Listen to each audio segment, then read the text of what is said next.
Hi guys, magandang araw po sa inyong lahat. Ito naman po kaibigan si Jake. Sa ngayon po, nandito po tayo sa Bacolod City SPED Center, Special Programs and Projects.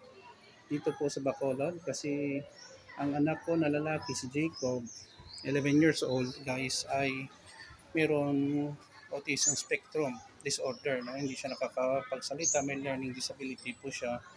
So, ang kagandahan dito ay government po ito, no?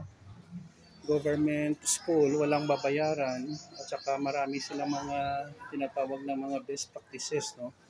Isa dito is community involvement in public awareness sa kanilang mga kalagayan.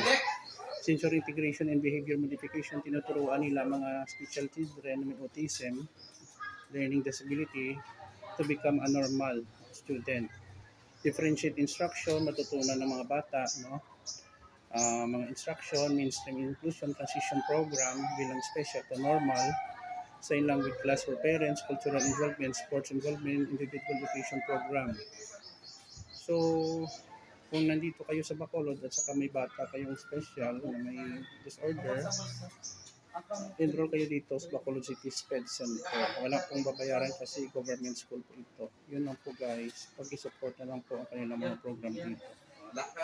Please subscribe. Thank you.